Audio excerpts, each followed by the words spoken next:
Hi, Greg here from Elusive Recording Studios, and a bit of a quick little video kind of just giving you a bit of information about what we've been up to in the studio.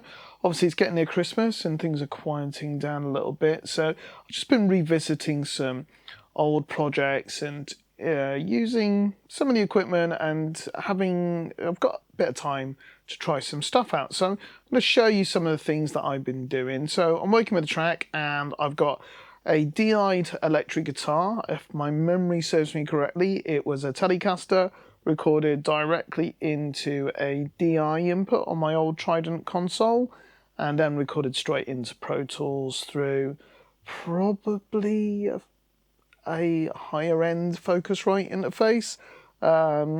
So yeah, it sounds like this.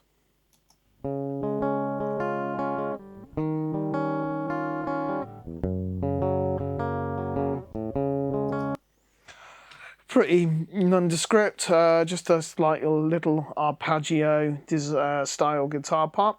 And what we're going to do is we're going to take it out of the computer,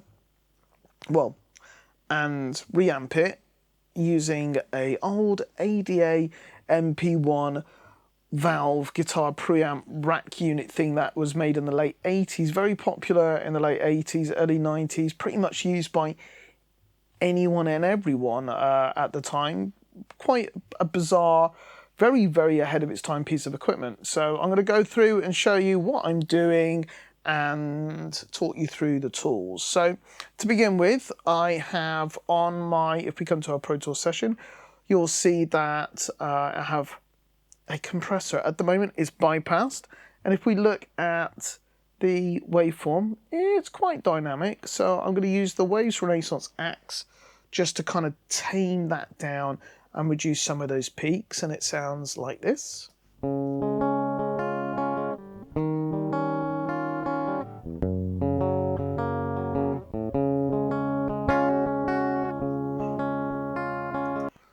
Which, you know, it's a nice transparent compressor. I don't really need loads of sustain. I just want to keep the dynamics as such, but just kind of tame some of the peaks.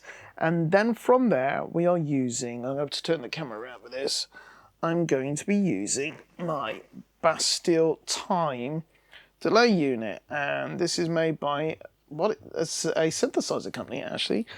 And yeah, it's a very bizarre unit. At the moment, I'm just using it effectively like a tape delay, and as you can see from the diagram at the top, you've kind of got your right head and then your playback heads and stuff like that. And if I unbypass it and play it now,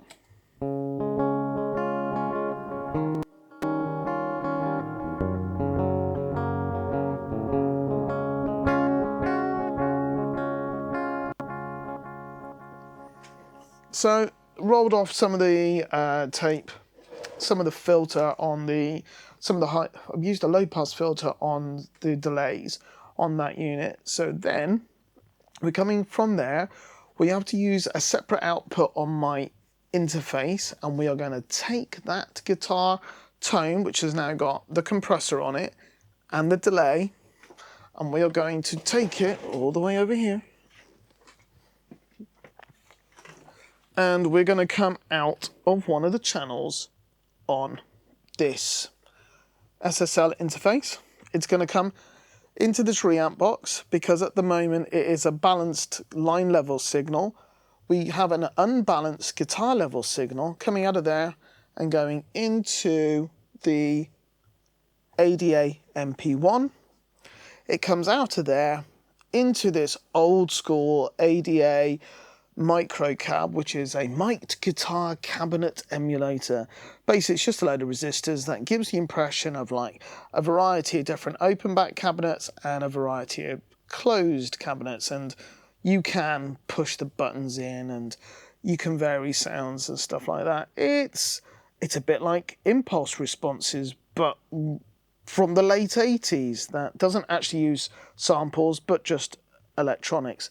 So it comes from there. And now we're going to come back over to here, and it's going to come into channel 2 on this desk.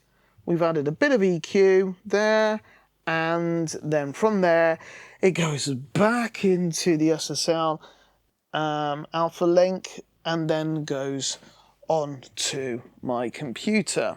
So I'm going to turn this around, back onto me, ignore my t-shirt, let's grab my comfy chair, and we're now going to show you this. So first of all, as I said, we need to change this to an output, an extra output, so alpha out 3, and then it is going to come into that channel on my desk, adding the guitar amp and the cab emulator. So let's hear that now.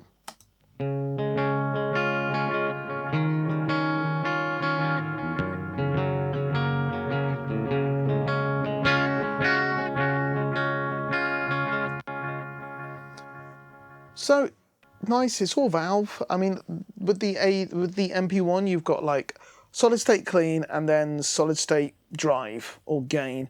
No, I'll rephrase that. I'll start again. You've got tube clean, or valve as we call it in the UK, tube drive, and then solid state. And there's also chorus. That's the only effect that's on there. Chorus must have been very popular at the late 80s. And then, as I said, it goes into the Microcab, and then that comes through my SSL desk back into Pro Tools. So let's hear it with the rest of the song.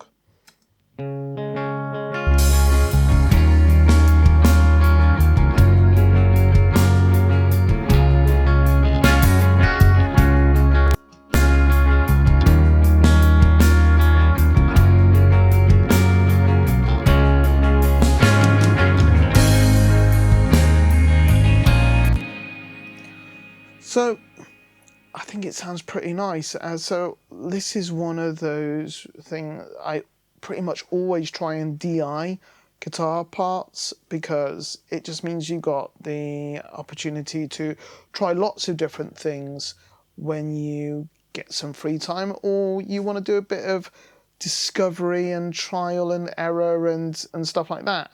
Because we have a lot of outboard gear here,